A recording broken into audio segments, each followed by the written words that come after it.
Hey, good people, this is your NI Dom back with another YouTube reflection. And this is a personal journal for contemplative people looking to think, grow, and have impact in the world. So, hey. So, I just listened to some content from the Personality Hacker. It was episode 257, How Judging Polarities Influence Your Personality. And I had to really search hard for this one. So, I knew it was some content I took in some years ago. And it was when I first started learning about the axis. So I'm not going to get into the details, but each cognitive function is on an axis with another cognitive function. And how the personality hacker describes it, they don't call it an axis, they call it a polarity. And most people think about these traits as in binary, either you're introverted or you're extroverted, you're either thinking or you're feeling. But polarities or axes are when the functions are actually showing on the same line.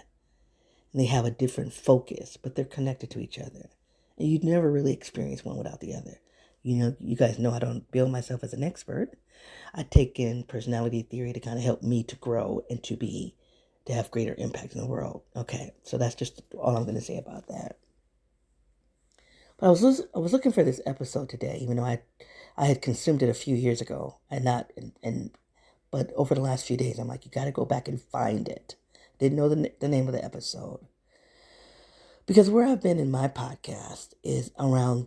I've been circling the drain around three primary concepts: intimacy, authenticity. Well, let me say this: two primary concepts: intimacy and vulnerability. And then two sub-concepts, creativity and dominance. And they are all coming together to make me confront myself or attempt to. In what way exactly, I'm not sure. So I don't want to delve into that because I only have a few minutes on YouTube. I suspect that when I record tomorrow for the podcast, I'm going to get deeper into it. But for now, two major concepts that I've been contending with over the past few months: intimacy and vulnerability. And then two sub-concepts would be dominance and creativity. And what I have found, and this really happened when my person passed away in February. One of my other parent passed away 2 years ago. But when my person passed away in February, I began to be aware of my approach to intimacy. Like there's this contrast between how I show up in intimate spaces versus how I show up in the rest of my life. So initially I was like, am I faking it? Am I masking? Am I performing?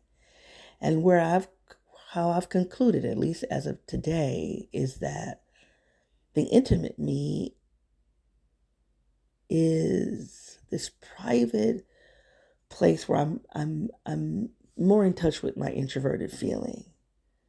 I connect more to it. And anybody that I'm going to be in an intimate space with will get that version of me, the version of me that's connecting to my most vulnerable spot, which is introverted feeling. As for an INTJ, I need to say this if you are new to me.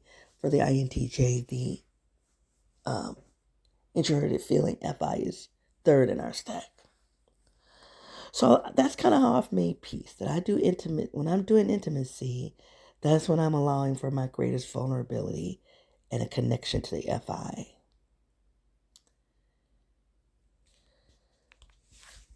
But that's not working. It's not working. And I have a couple of theories as to why it's not working. And I don't think that's what I want to talk about today. But the short end of it's not working because I'm choosing to be intimate with people who don't respect vulnerability, don't respect authenticity, or I shouldn't be trying to do that kind of work in intimate spaces. That instead of me leaning into my FI in intimate spaces, I need to be doing more TE, which is my auxiliary function. extroverted thinking. And extroverted thinking, TE, and introverted feeling, FI, are on the axis together. So you don't really experience one without the other. They're connected, but depending on which one is in the top of the stack is where you put your emphasis. So in every other part of my life, TE is my focus. Yet when I go into this private space, and then when I have been doing a lot of vulnerability work, learning to be comfortable being vulnerable, and really thinking that the pathway to do that is to bring people into my intimate, vulnerable spaces, it's just not working at all. Not even a little bit.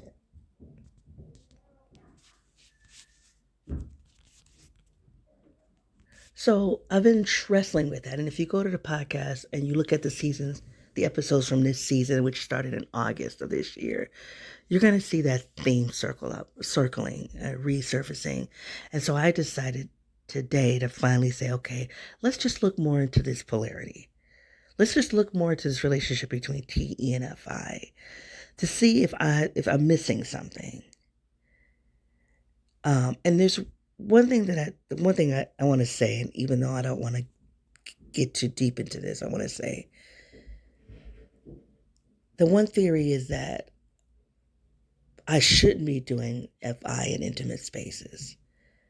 That I still should be doing TE in intimate spaces.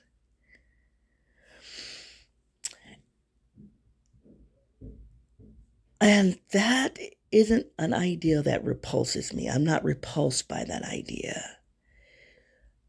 Not overly so. Here's where I worry. Because to do that, I need to build intimate relationships that want that part of me. And as an introvert, I don't go and build relationships, unfortunately. As an introvert, it has just been easier for me to be in relationship with the people who are around. So whether that was my family, growing up with my family, I had a baked in community. I don't need a lot of community. I don't need a lot of social. And so the people that are around me are those are my people, but those people they don't want the extrovert. Well, I'm confused because I want to say they don't want the extroverted thinking.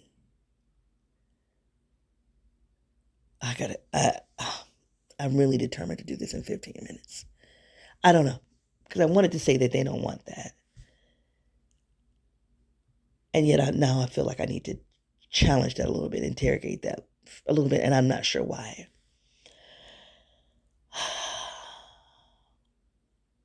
And I think it really is about a shift in my family.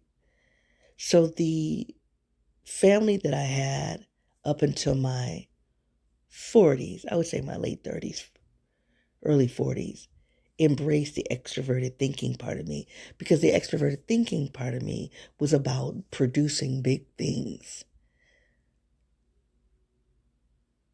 And I think that the family at that time of my life was headed by my grandmother. And my grandmother appreciated the extroverted thinking part of me. She supported it. She gave it a safe space.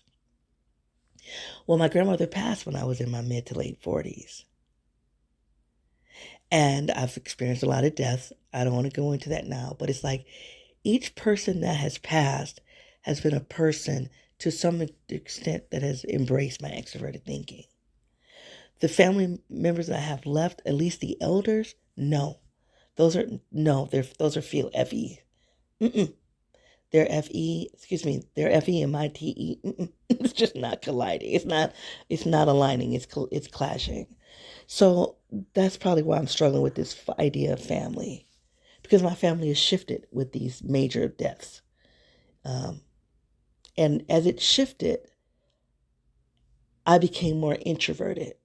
Now, did I become more introverted because I'm 53 years old now, and I do appreciate FI. I understand it as a data point.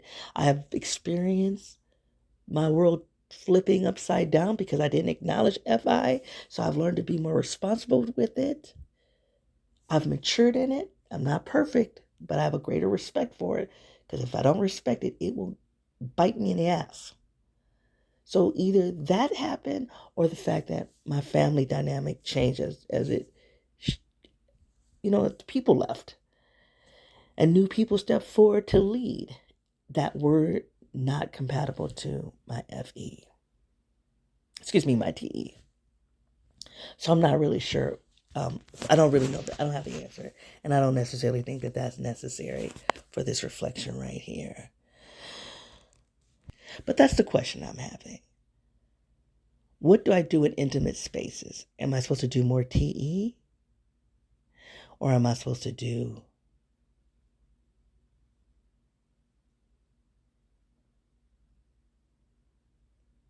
I'll continue to do the FI work that I've been working on in the last 10 years, but doing it with different people. And if that's the answer, either way, whether I'm supposed to do FI, if I'm supposed to continue to embrace FI as my intimacy apparatus, then I need to find different people who are going to be supportive of that. If I need to do more TE, then I need to find people that are going to be supportive of that. Either way, I've got to labor. And I'm not excited about it. And I'm an INTJ 8, so I have a little more energy than INTJ 5s. But the energy that I have is dedicated to something bigger than I'm masterminding. And I don't want to trade in I don't mind working on my social life. You guys know that I have been. It's a long crawl. It's not easy.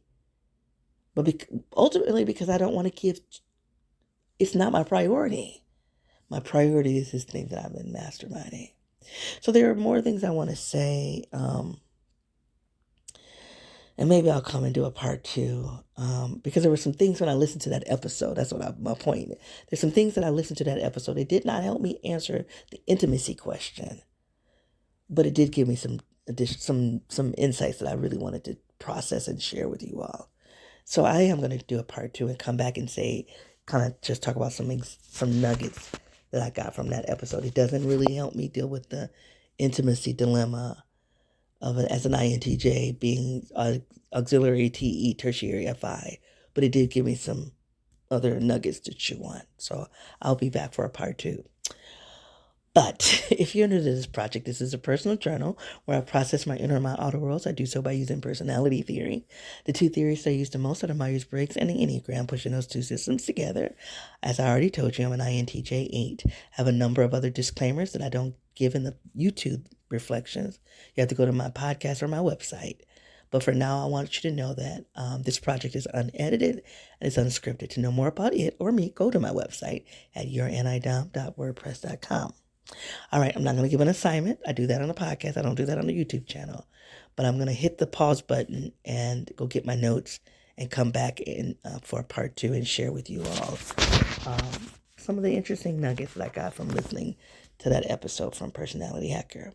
You guys, it's been a pleasure hanging out with you. Until I come back, be well. Bye.